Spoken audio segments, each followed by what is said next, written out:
함께 나눌 하나님 말씀은 사도행전 1장 8절 말씀입니다. 오직 성령이 너희에게 임하시면 너희가 권능을 받고 예루살렘과 온 유대와 사마리아와 땅 끝까지 이르러 내 증인이 되리라 하시니라. 아멘.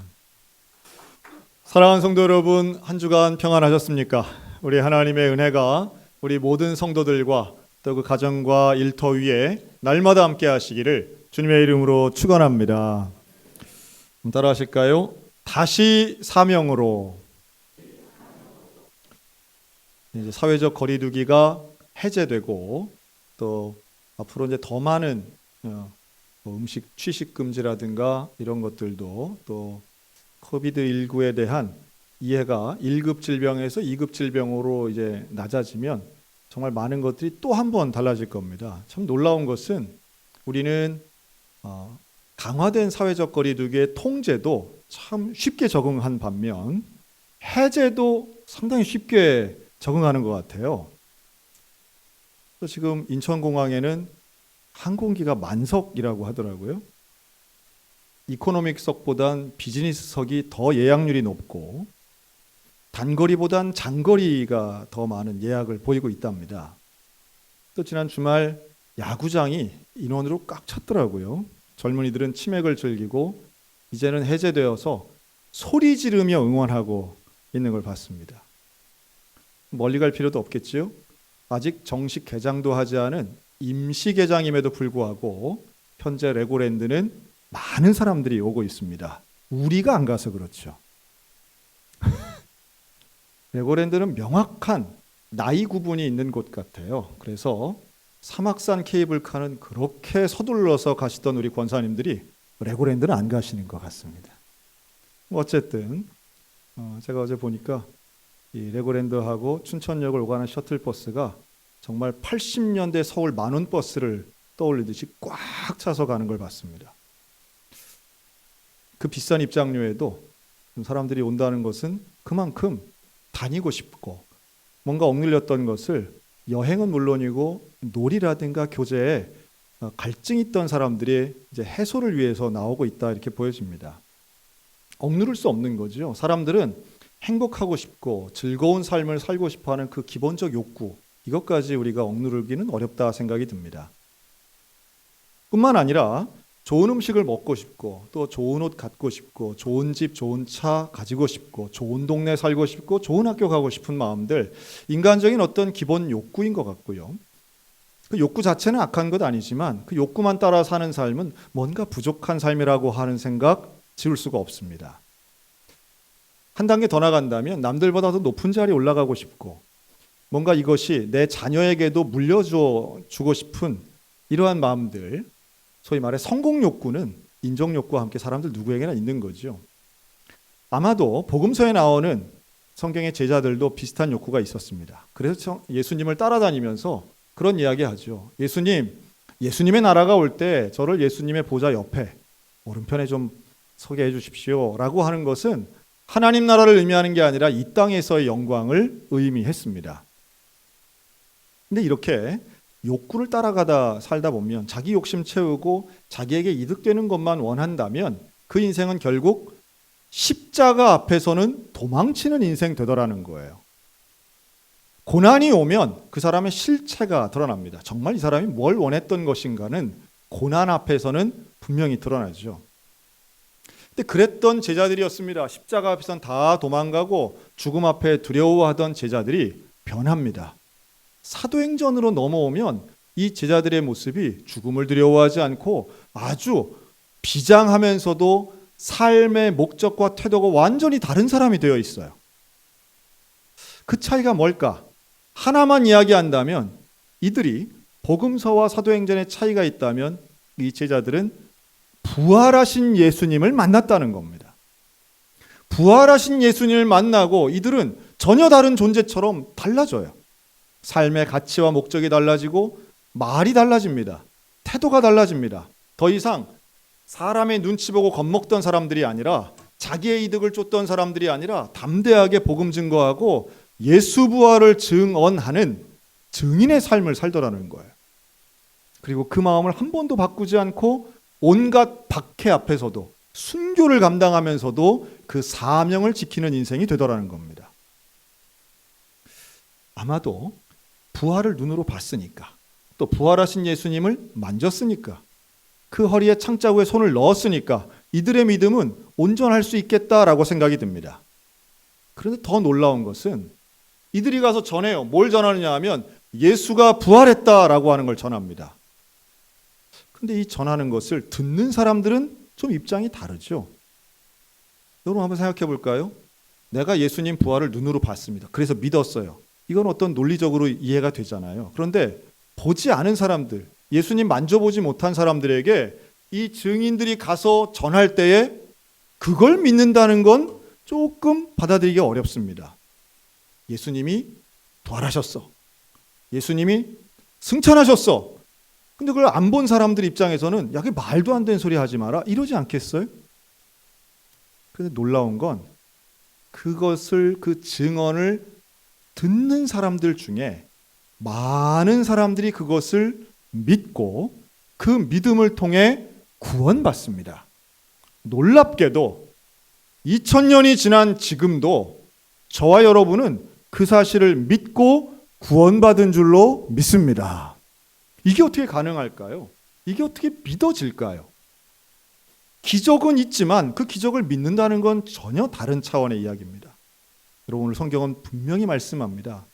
성령이 임하시면 너희가 권능을 받는다라고 말씀하는데, 놀라운 기적, 부활의 내용을 믿는 이유는 단 하나, 성령의 권능으로만 가능한 줄로 믿습니다. 성령의 권능이 임하는 거예요. 믿을 수 없는 것을 믿게 되는 거예요. 그 성령의 힘, 성령의 권능, 이걸 두나미스라고 하는데 이것은 하나님이 하시는 일입니다. 복음을 전하는 건 사람이 하지만 그것이 믿게 되는 것은 성령의 역사라는 거죠. 그 성령의 역사를 경험한 사람들이 지난주 이 자리에서 세례받았습니다. 그 성령의 역사를 통해 예수의 부활이 믿어지기 때문에 우리는 예수님을 믿고 있는 것입니다. 여러분, 성령의 권능을 믿음으로 복음을 전파하는 증인의 삶을 살아가는 저와 여러분들 되시기를 주의 이름으로 축원합니다. 제자들에게 그 권능이 임했을 때에 겁쟁이고 세상의 가치를 쫓고 개인의 욕구를 따라 살던 삶이 변화돼요. 사망의 권세를 따라가던 삶이 영생의 복락을 향하여 바뀌게 됩니다. 우리 인생이 변화된다는 건, 예수 믿고 구원받는 변화의 삶은 바로 이걸 의미하죠. 우리들에게서의 사명이라면 바로 나의 삶이 변화된 것처럼 다른 이들의 삶도 변화되도록 예수의 복음을 증거하는 일입니다. 지난 수요일 날이죠. 일정이 일주일 연기돼서 저는 우리 장로님들과 함께 경북 울진군을 다녀왔습니다. 경북 울진군은 저는 한 달여 전에 이 영동 지역에 큰 산불이 나서 피해를 입은 이재민들을 이제 도와주기 위해서 갔던 발걸음이었는데요. 그래서 울진군 군민체육관에 그 모든 구호 물품을 이제 군청 직원들이 나와서 모으고 있었고요. 저희가 이제 큰 대형 트럭에다가 이걸 싣고 가서 전달을 했습니다. 산불 피해가 사실은 우리나라의 개국 이래 제일 큰 산불이라고, 그래서 저희가 어느 정도 좀 예상을 하고 갔어요. 근데 이제 동해안 고속도로죠. 저 양양을 통해서 남쪽으로 쭉 내려오는데 뭐 양양 지나고 강릉 지나고 아무리 가도요, 산이 멀쩡해요. 그런가? 뭐 그동안에 복구됐을 리는 없잖아요. 그런가 보다. 그냥 산이 이런가 보다 하고 가는데 고속도로를 빠져나와서 이제 IC를 나오고 국도를 타고 가다 보니까 울진군에 들어서니까 눈앞에 펼쳐지는 광경이 제 예상과 좀 달랐습니다. 저는 생각에 산불이 났으면 잿더미가 됐을 거라고 생각을 했어요. 그런데 하여튼 제 눈엔 그렇게 보였습니다. 나무가 빽빽한데 숯이 서 있더라고요. 전 나무가 타서 없어졌을 거라고 그냥 혼자만 예상을 했는데 없어진 게 아니라 새카만 나무들이 빽빽하게 서 있더라고요. 깜짝 놀랐습니다. 처음 보는 광경이었습니다. 그리고 너무 가까운 곳에 그 숯덩어리 숲이 서 있는 걸 보고 이게 불덩어리였을 텐데 얼마나 무서웠을까. 물난리 난 곳은 빈틈없이 채워진다고 그러죠. 근데 불난리 난 곳은 군데군데 멀쩡한 나무들도 있고 멀쩡한 집도 있는 반면에 완전히 전소되고 찌그러진 집들도 많이 봤습니다. 아, 이런 현장이었구나. 그래서 가서 이제 장로님들이랑 그 짐도 내리고 격려도 하고 기도도 하고 그리고 이제 돌아오는데요. 돌아오는 길이 새롭게 보이더라고요. 여러분 20년 전에 강릉에 큰 산불이 있었습니다. 또 2년 전에는 고성에도 산불이 있었고요. 최근에는 양양, 또 양구 이런 곳에 산불이 있었습니다. 근데 제가 20년 전 강릉 산불이 났었을 때 그때 와본 적이 있거든요. 한 2년 지나고. 그때도 뭐 나무가 없어서 민둥산처럼 보였었는데 여러분 지금 어떨까요? 지금 그 산불이 20년 전 지나간 그 자리에는 나무가 빽빽하게 심겨져 있습니다. 아주 큰 나무는 아니더라도. 어떻게 회복이 됐을까요? 여러분 자연 상태는 그냥 두면 20년 만에 그렇게 다 나무가 자랄까요? 그렇지 않습니다. 누군가 심은 겁니다. 누가 심었는가? 정부가 심은 거예요. 사실은 이런 큰 대형 산불이 지나가면 산림 복원 사업을 합니다. 거기에 가장 많은 돈이 들어갑니다. 돈을 들여서 나무를 심은 거예요. 그리고 그 심겨진 나무가 10년, 20년 지나서 그만큼 자란 거죠. 죽음의 땅 같던 숯덩어리 같던 바로 그곳에 죽은 나무는 베어내고 거기에 산 생명을 심는 거예요. 아무리 큰 시험과 고난이 있고 죽음의 그늘이 있다 할지라도 거기에 생명의 씨앗을 심으면 회복된다라고 하는 진리를 깨달은 시간이었습니다. 저희가 전달한 구호품과 성금이 우리 울진 군민 피해 입으신 분들에게 작은 씨앗이 되기를 원하는 마음이지요. 그 희망의 씨앗이 또 누군가 나와의 아픔에 함께한다라고 하는 그 생명의 씨앗이 되어서 우리 이웃들이 살아나는 역사가 일어나기를 간절히 기도했습니다. 마찬가지죠. 우리가 부활의 복음을 전하는 것은 생명을 심는 거예요. 예수 부활의 복음은 누군가에게는 멸망과 죽음과 절망 가운데 있는 사람에게 생명과 소망의 씨앗이 되는 겁니다. 여러분 예수 부활의 이 놀라운 복음을 땅 끝까지 이르러 전달하는 증인의 사명 감당하는 저와 여러분들 되시기를 주님의 이름으로 축원합니다. 다시 이 한반도가 살아나고 대한민국이 살아나기 위해서는 팬데믹 상황에 모든 멈춰져 있던 것들이 다시 회복되는 건 단순하게 여행만 회복되는 게 아니라 영혼이 회복돼야 된다는 말씀이에요. 그리고 주님 말씀하세요. 오늘 읽은 1장 8절은 예수님이 승천하시면서 마지막으로 육성으로 제자들에게 하신 말씀입니다. 너희가 땅 끝까지 이르러 내 증인이 되리라. 여러분 땅 끝이 어딥니까? 땅 끝은 장소죠. 그런데 땅 끝은 끝이 있으면 시작도 있어야 될 거 아니에요. 시작은 어딥니까? 시작은 바로 여기예요. 여기에서부터 그 땅 끝, 지리적인 땅 끝도 있고 세대적인 땅 끝도 있고 또 심리적인 땅 끝도 있습니다. 문화 공간, 문화적인 땅 끝도 얼마든지 설명할 수 있어요. 그런데 여기에서부터 한없이 지금부터 예수님 오실 때까지 우리는 복음을 증거하는 사명의 사람들입니다. 이 사명을 여러분 예수님 오실 때까지 혹은 내가 죽을 때까지 이렇게 한다고 생각하면 우리에게 주어진 시간은 얼마나 있을까요? 여러분 예수님은 내가 고독했다 이렇게 말씀하시거든요. 그 말은 너희가 시간을 아껴야 돼 이런 말씀이세요. 우리가 사명을 감당할 때에 사명 감당의 시간이 앞으로 뭐 얼마든지 있을 거야 이렇게 생각하는 건 큰 착각입니다. 이번에 울진도 다녀왔지만 지난 4월 15일 날 우리 교회에서는 헌혈운동 했습니다. 헌혈. 제가 특별 새벽 기도 합시다. 제자 훈련 합시다. 전도합시다. 이럴 때는 되게 부담을 많이 가지시더니 헌혈합시다 그러니까 상당히 자유로운 표정들이셨어요. 왜냐하면 헌혈하고 나하고는 상관이 있어요, 없어요? 혹시 내가 수혈을 받을진 몰라도 내가 뭐 헌혈할 뭐 나이도 많고 뭐 몸도 안 좋은데 이런 생각들을 하셔서 되게 자유로웠던 것 같아요. 제가 이번에 헌혈을 하면서 뭐 알기는 좀 알았지만 더 좀 자세히 알았습니다. 헌혈을 아무나 못합니다. 정말 아무나 못하더라고요. 이번에 우리 교인들도 헌혈하러 오셨다가 못하신 분이 훨씬 더 많아요. 그러니까 이제 건강해야 되죠. 근데 그 건강이라고 하는 게 일단 60이 넘으면 못해요. 또 꾸준하게 약을 먹고 있는 게 있으면 못합니다. 뭐 고혈압, 당뇨, 뭐 그런 약 먹으면 안 됩니다. 또 최근에 들어서 하다못해 감기약이라도 뭘 먹으면 안 됩니다. 그리고 이제 요새 새로 생긴 거는 코로나19에 확진되었다가 한 달이 넘어야만 헌혈이 가능합니다. 또 한방 치료 중에 뭐 부항을 뜬다든가 뭐 이런 분도 헌혈이 안 되더라고요.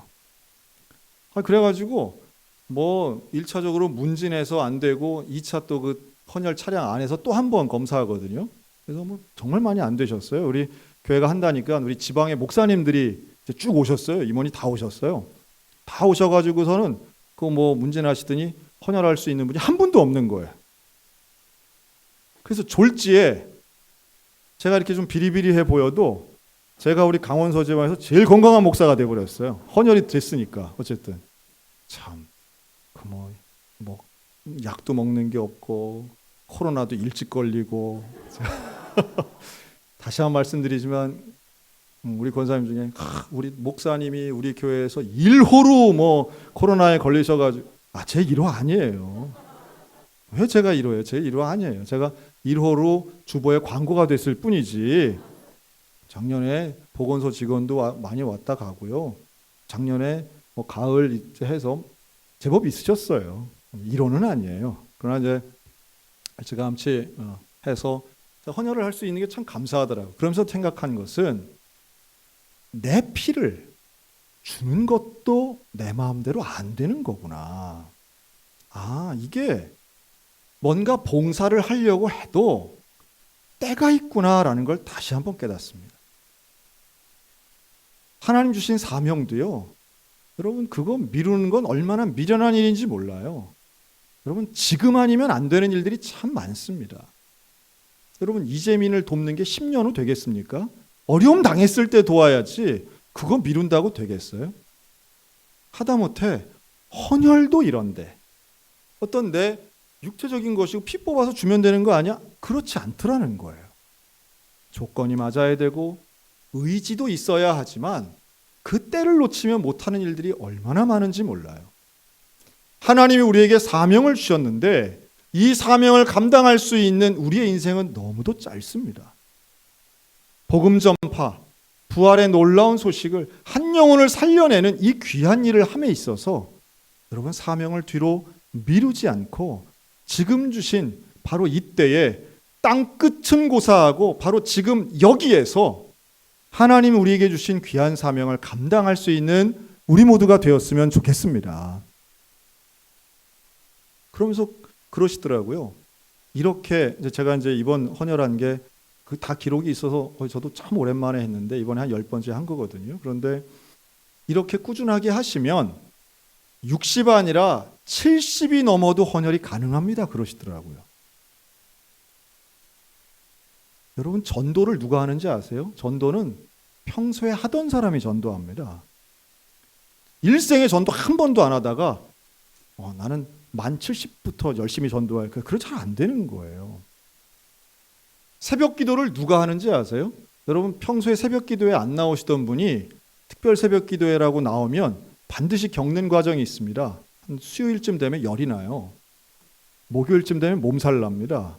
안 하던 거 하면 그렇게 돼요. 그런데 이게 전 거룩한 영적 루틴이라고 말씀드리고 싶은데요. 경건에 이르는 훈련, 경건의 길을 연습해야 되는 이유는 그래야 경건을 유지할 수 있기 때문입니다. 운동도 마찬가지고 영성도 마찬가지예요. 갑자기 단기간에 뭘 내가 집중한다고 되는 게 아니에요. 하나님이 원하시는 증인의 삶, 사명을 감당한다는 것은 바로 지금 해야 되는 겁니다. 꾸준히 해야 되는 겁니다. 뭔가 남들보다 1등하고 경쟁하는 의미가 아니에요. 하나님이 원하시는 거룩하고 온전한 삶을 살기 위해선 오늘 다시 사명 가운데로 한 발짝 한 발짝 나아가는 저와 여러분들 되시기를 주의 이름으로 축원합니다. 제가 최근에 한 보고서를 하나 읽어봤는데요. 거기서 좀 그런 내용이 좀 보이더라고요. 우리나라에서 인사청문회를 할 때마다 지금도 장관 인사청문회 하지만 전에도 마찬가지입니다. 몇 년 전, 수년 전에 똑같은데요. 왜 우리나라에서 최고위급 관료가 되겠다라고 하시는 분들은 하나같이 비도덕적인 삶을 살았는가라는 거예요. 그렇게 화려한 경력, 모든 경쟁을 이긴 분들인데 왜 경쟁은 그렇게 이겼으면서 도덕적으로 존경할 만한 분들은 왜 이렇게 적은가라는 것이었습니다. 그러면서 거기에 그 보고서에서는 그게 있더라고요. 이 후보자들이 되게 얼마나 훌륭한 분들의 사실 우리랑 또 비교도 못하는 참 열심히 노력하신 분들 대부분일 텐데 그 보고서가 지적하는 것은 왜 이렇게 헌혈한 사람이 없는가? 왜 이렇게 자기의 인생을 기부한 사람이 없는가? 끌어모으고 재산을 증식시키는 데는 그렇게 재주가 많은데 왜 기부하는 사람은 없는가? 자신의 삶에서 다만 몇 개월이라도 남을 위해 봉사하는 그 경험이 왜 이렇게 한 명도 없는가? 그런데 우리는 이런 사람들만 지도자가 돼야 하는가? 뭐 이런 거였습니다. 뭐 오해하지 않으셨으면 좋겠어요. 지금 하고 있는 현 정부뿐 아니라 앞에 정부도 다 그랬다는 겁니다. 그러면서 오히려 힘이 없는 사람은 할 수 없는 불공정한 자기 자녀의 그러한 스펙들을 논문 공저자가 되게 하고 특별한 연구에 참여하게 하고 이런 일에는 왜 그렇게 열과 성을 다했는가? 안타깝고 우리는 공정에 대해서 이야기할 때는 항상 경쟁을 전제로 해서 이야기합니다. 공정한 경쟁을 할 수 있는 사회가 공정한 사회라고 말하지만 그러나 성경은 경쟁에 상관없이 영혼을 사랑하는 것이 공정이라고 말씀하고 있어요. 하나님의 공의는 약한 사람을 위해 나를 희생하는 것이지 똑같아지는 게 아니라고 하는 겁니다.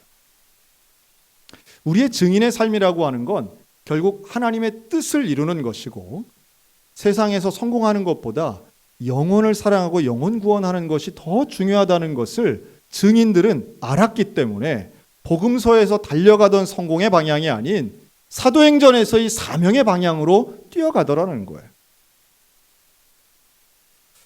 저는 우리 교회가 지난 2년간 팬데믹 상황에서 너무도 많은 사역들을 놓치고 포기하고 위축한 면들이 있었습니다. 우리 스스로도 그랬죠. 이것이 회복되기 위해선 우리가 다시 한번 사명에 집중해야 되겠다 하고 기도하고 있습니다. 근데 그 사명은 다름 아닌 하나님 사랑, 이웃 사랑이 전제되는 것이죠. 영혼 사랑이 다시 회복되기를 원합니다. 우리 교인들이 서로를 사랑하고 교인들이 서로를 돌보고 교인들이 서로를 기억하면서 하나님의 사명을 향하여 한 발짝 한 발짝 나아갔으면 좋겠습니다. 우리의 일상의 회복이라고 하는 건 단순한 내 기분의 회복, 감정의 회복이 아닌 사명의 회복이라는 말씀이에요. 제가 2016년 서양교회 담임 목사로 오고 그 이전까지 저는 대구에 있는 시민성결교회에서 사역을 했습니다. 근데 제가 춘천으로 이사를 온 후에 그 시민교회는 다른 목사님을 담임 목사님으로 청빙해서 사역을 시작했습니다. 근데 참 안타깝게도 새로 오신 담임 목사님과 교인들 간에 갈등이 생겼습니다. 그래서 1년 반 만에 그 목사님이 다른 교회로 가시는 상황이 벌어졌습니다. 상당히 마음이 아프죠. 그런데 그러한 갈등 상황 속에 많은 교우들이 교회를 떠나버렸습니다. 다른 교회로 간 분들도 있지만 어떤 교회도 다니지 않는 말 그대로 신앙을 놔버린 분들이 생겨버렸습니다. 간간히 소식을 들으면서 저와 제 아내는 너무 마음이 아팠어요. 슬프고 안타까웠습니다. 물론 소양교회를 위해서 더 많이 기도했지만 시민교회 정상화를 위해서도 눈물을 흘려 기도했던 시간들이었습니다. 다행히도 그 다음 두 번째 새로 오신 목사님을 통해 현재 많이 안정이 되었습니다. 그럼에도 불구하고 교회를 떠난 영혼들이 돌아오는 것은 또 다른 차원의 문제였습니다. 지난 연말 그 떠난 분들 중에 한 부부가 자녀의 교육 때문에 춘천에 1년에 한두 번씩 오시는 분이 있어요. 이제 교육이라고 하는 건 그 아이가 이제 운동을 하는데 이 동계 스포츠 대회에 참석을 하는 일이었습니다. 그래서 이 엄마가 자녀를 데리고 와서는 저희한테 연락을 했어요. 그래서 춘천에서 만났습니다. 미안하기도 하고 또 그러면서도 그 영혼에 대해 권면을 하는 거죠. 다시 신앙생활을 하셨으면 좋겠습니다. 그 자리에서 이 여자 집사님이 이제 남편한테 연결을 해줘서 제가 그 남편 집사님하고 통화를 했습니다. 정말 아주 오랜만에 몇 년 만에 이제 통화를 한 거죠. 그래서 제가 그랬어요. 집사님, 제가 딱히 들을 말씀이 별로 없지만 정말 집사님을 위해서 드리는 말씀입니다. 교회로 돌아가세요. 꼭 시민교회가 아니더라도 어느 교회라도 돌아가셔서 신앙생활 하셨으면 좋겠습니다. 그랬더니 이 남자 집사님이 저한테 전화로 그럽니다. 목사님! 그게 웃겨요? 네. 목사님, 이번 대통령은 꼭 누구가 돼야 됩니다. 아니 지금 신앙의 회복을 간절히 권면하는데 그때 대선 직전이었습니다. 꼭 몇 번을 찍어 주이소 그러시는 거예요. 제 말은 듣지도 않고. 네, 그래요. 그 집사님이 특정 후보를 상당히 지지하시는 그런 분이었어요. 그래서 제가 그랬습니다.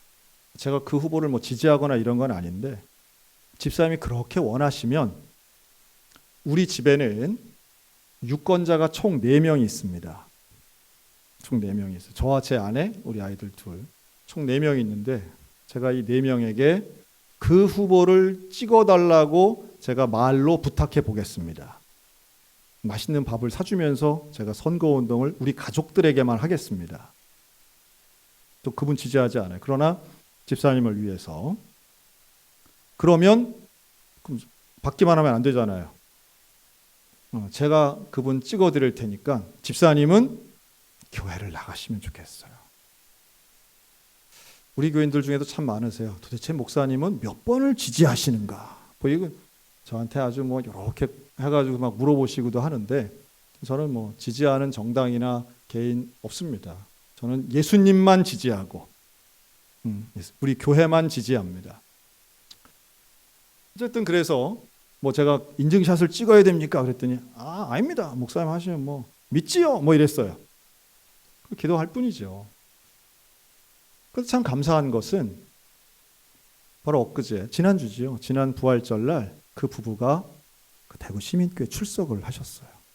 너무 감사하더라고요. 그 시민교회 장로님이 저에게 알려주시더라고요. 너무 고맙죠. 물론 저는 그게 제 전화 한 통화로 된 거라고는 절대 생각하지 않습니다. 그 부부를 위해서 계속 기도하신 분들이 있었고 또 계속 권면하신 분들이 있었던 거예요. 오늘 9시 예배 때도 마찬가지였습니다. 정말 오랫동안 기도하고 보냈던 우리 권사님 남편 한 분이 오늘 9시 예배 때 오셨더라고요. 참 감사하죠. 오시는 분들도 있지만 우린 지난 2년간 참 많은 영혼들을 잃어버린 것 같아요. 코로나19에 핑계를 댔지만 우리는 신방도 제대로 못했고 사람들을 만나지 못했습니다. 빈자리가 너무 많은 거죠. 사람들이 교회 안 나오는 게 너무 당연하고 열만 나도 교회를 안 나온다. 여러분 이게 우리 한국교회 신앙에 도대체 있을 만한 일입니까?